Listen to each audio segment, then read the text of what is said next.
Ny andisport zay ho an'ireo sembana kosaindray izy ity dia andray anjara ihany koa izy ireo amin'ny lalaon'ny nosy ary efa ao anatin'ny fanomanantena tanteraka amin'izao fotoana izao 12 mianadamo no hiatrika izany lalaon'ny nosy izany ho an'ny taranja andisport.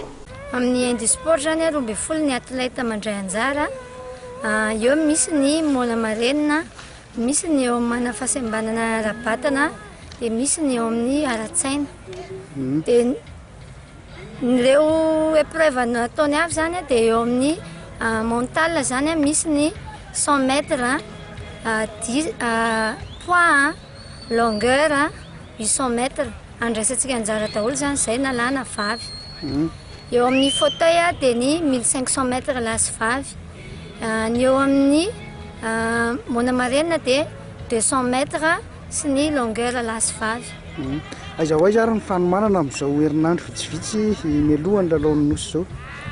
Ny fanomanana aloha zany dia efa fanomanana farany dia any amin'ny resaka teknika zany tena amafisiny zany hoe spesifika zany ny entraînement farany amin'izao. Manao ahoana ny chance de médaille antsika zany raha ho an'ny andisport any amin'ny lalaon'ny nosy?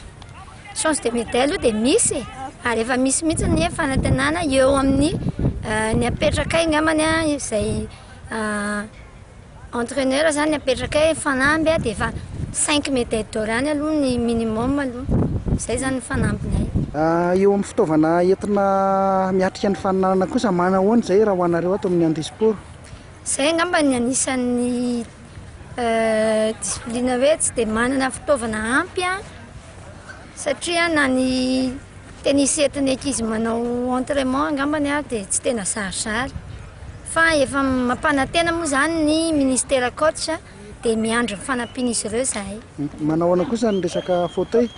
Eo amin'ny fauteuil aloha efa nanamboatra aloha zay, efa nisy zany ny fanamboarana fa ny fitaovana zany vao nalefa tany any amin'ny ministère any ny zavatra ilaina rehetra fa efa niezaka zany zay nanamboatra izay ho azonay vita.